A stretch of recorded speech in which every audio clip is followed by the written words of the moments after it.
안녕하십니까. 안세현 대표 박인종 회사입니다.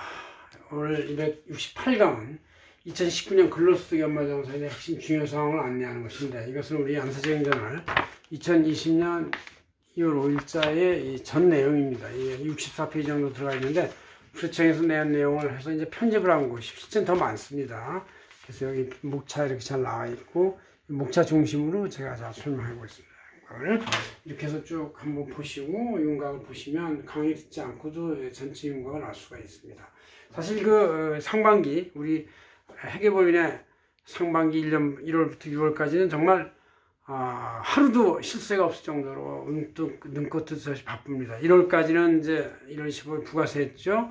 1월 말까지 지급자 제출했죠. 2월에 연말정산해서 3월 10일까지 내야 되죠. 또 3월 말까지는 어떻게 합니까? 법인세 신고를 해야 되죠. 4월 25일까지 부가세 신고해야 되죠.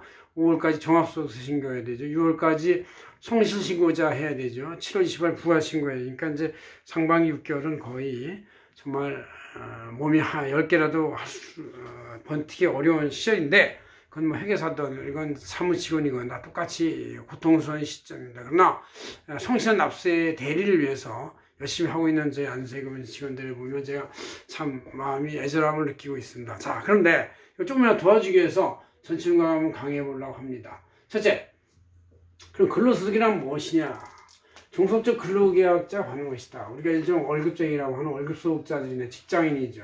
회사로부터 받는 월급에 대해서 매월은 간이세액조인표로 계산하지만 1년 통합 후 각종 공제액이 많으니까 공제액을 플러스하고 하면 이제 다시 환급이 주로 많이 되고, 일부는 이제 그 월급이 갑자기 퍽 뛰는 사람들은 납부를 하는 경우도 있는데, 대부분은 이제 90% 이상의 사람은 환급이 돼가지고 13월에 월급 뭐 이렇게 말하는 게 있는 것이죠. 자, 이런 근로소득에 대해서 이제 과세하지 않는 원칙적으로 그런 게 있는데, 공통적인 것은 식사대 월 10만원, 이거 한 20만원 돼야 되는데 아직 몇십 년 만들어진 게 아직 그대로예요. 자가공무원급은 월 20만원, 생산직 야간근무 수당은 이제 연봉 2천만원 이하의 그 최저임금자에 해당하는 사람이 연이 240만원이니까 거의 해당이 없지만, 완전 신입 초급사원이면 해당이 될 수가 있습니다. 이거 말고도 사내근로복지금에서 별도로 지는 장학금은 이제 비과세가 되고, 회사 내 경조금, 벤처기업 주식의 선택권, 스톡 옵션 같은 거, 일찍 숙직료,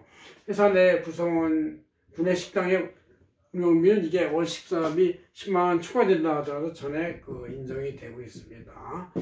이렇게 돼서 비과세도 꽤 있고, 이 근로소득의 비과세를 뺀 나머지 금액에 대해서 발표를 이제 하는데, 이 중에서 또 근로소득 공제를 빼고 인적 공제를 빼고 특별 공제를 뺀다, 그런 얘기죠. 그래서 그 중에서 우리 매출 원가에 해당하는 일반 기업은 매출이 있고 매출원가 판매관리비 있는데, 근로자들도 자기 원가가 있어요. 근로를 제공하기 위한 원가가 얼마 되냐 한번 봅시다. 500만원까지는 70%로 공제해주고, 500에서 1500까지는 40%, 1500에서 4500까지는 15%, 4500에서 1억까지는 5%, 1억 초과 금액은 2% 이렇게 이제 되는 것이죠. 2%는 이제 거의 품위유지 수준이지만 좀 있습니다. 자, 그럼 이제 우리나라의 그 근로자들의 상당히 중간 정도의 나이에 어느 정도 도달할 수 있는 금액은 연봉 5천인데, 5천에 대해서 근로소득 공제가 얼마나 되냐 봅시다. 500만원까지는 70%라고 했죠. 350만원이 됩니다. 1000만원까지, 1500까지는 차액에 대한 1000만원 곱하기 40%는 400. 또 초과 차액에 대한 3000만원 곱하기 15%는 450. 초과 차액 500에 대해서 5%하면 25가 되죠. 그래서 이게 다 합하면 이제 5천이 되죠. 5천에 대해서 다 합하면 350, 400, 450, 20 하면 1225가 돼서 이 5천만원에 대해서 약 25%의 원가율이 인정이 된다, 그런 얘기죠. 점점 연봉이 많아져서 원가율은 내려가죠. 20%, 20% 이렇게.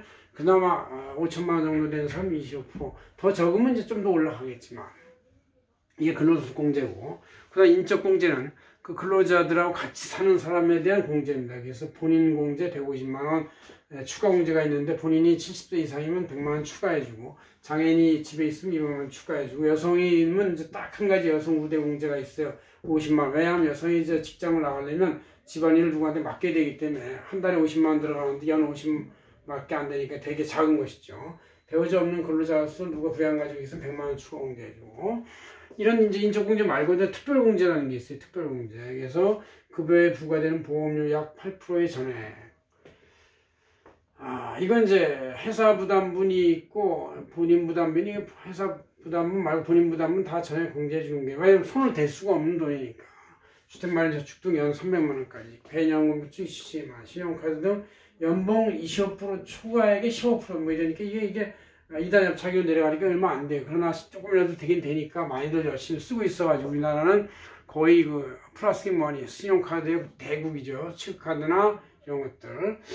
그 다음 이제 기타 소득공제가 있는 저소득의 제한법상의 공제로서 개인연금 저축공제 연납입액이 40%인데 70만 원까지, 소상공인 공제 부금 같은 경우, 그 다음 주택 마련저축 납입액, 우리사회 출연금 이런 것들을 공제해 주는 것이 있다. 그런 얘기죠. 공통적인 건 아니에요. 특별히 누가 해야 되는 것이고. 그래서 이렇게 쭉 빼면 이제 과세 표준이 되는데, 그냥 1900에서 기과세, 근로소득공제, 인적공제, 특별공제를 빼면 과세 표준이 되는데, 과세 표준에서 세율이 6%부터 42%까지다. 얘기죠. 이 기본 1200까지는 6%, 1200부터 4600까지는 이제 15%, 8800까지는 24%, 1억 5천까지는 35%, 5억까지는 42%, 5억 초과액에 대해서는 42%까지 이제 세금세 올라가는데, 5억 초과는 뭐 우리나라에 많지는 않을 것이고, 5억까지라고 치면은 40%의 세율이다. 이런 얘기죠. 2.5억까지도 35%, 2.5억까지가 꽤 많이 간다고 치면 자기가 받는 연봉의 35%, 여기다 지방주민세까지 있으니까 38.5% 이렇게 생각하면 되기 때문에 약 40% 정도를 낸다. 이렇게 뭐 이런 4대 부분까지 하면 40%가 아니라 한 50%쯤 낸다고 생각하면 됩니다. 꽤 자기 연봉이 올라갈수록 40, 50%를 내는 사람의 비율이 점점 나이가 연봉이 올라갈수록 많아지고 있다. 그런 얘기를 할 수가 있는 것이죠. 그 다음에 이제 각종 세액공제가 있는데, 이게 옛날엔 다 소득공제였었는데, 이런 것이 소득공제를 받으면 이 세율을 막 24%, 35%를 받으면 이렇게 많이 세액공제가 되니까 이거를 아예 세액공제를 해서 낮춰버렸어요. 그래서 이 과세당국자인 국세청에서 머리를 써가지고, 옛날에 이게 소득공제 사항이 있었는데 이거를 세액공제를 빼가지고 아예 이 세액에서 차감되는 효과가 많이 줄어들게 만들었어요. 그래서 이 환급이 많이 안 되고 납부가 꽤 되는 경우가 생겼더라. 그렇게 이제 보시면 되겠습니다. 그래서 세액공제는 130만 원까지 55%, 초과에 대해서 30%인데 한도는 74만 원이다. 3천 초과에 대해서는 이제 66만 원이 있고, 시점 초과에 대해서 50만 원 추가를 해주는 게 있습니다. 그럼 자녀세액공제, 이것도 이제 자녀공제가 아니라 자녀세액공제를 이렇게 해버렸어요. 이거 이제 자녀소득공제면 이 42%까지도 먹을 수가 있는데 이게 안 돼. 1인당 15만 원만 해줘요. 3명째부터 30만 원. 두인이면 이제 30만 원, 3명째는 이제 30%, 60만 원 세액공제를 해줄 수 있다. 연금기자세액공제 연 700만 원까지 12%만 해주는 것이다. 얘기죠. 특별세액공제로서 보험료공제도 옛날 보험료 소득공제였는데, 이게 이제 잘못하면 30-40% 세액공제를 받으니까 세액공제를 12% 잘라버린 것이고, 의료비는 총연봉의 4% 초과액에 대해서 15%만이고, 교육비도 15%만 공제해주고, 기부금은 정당한 10만 원, 기타는 이제 기부금 낸 금액의 15%를 세액공제를 해주는 걸로, 소득공제하는 것보다 훨씬 더 불리해진 것입니다. 세액공제는 말이 세액공제에서 대단히 좋아 보이지만, 소득공제할 때가 세율 6%부터 42%에서 높은 구간을 적용받을 수 있기 때문에 훨씬 더 좋았던 시절이 5년 전에 사라지고 이제부터는 세액공제를 내려갔다. 이렇게 보시면 되겠습니다. 고맙습니다. 안사회 대표 박윤정 회사였습니다.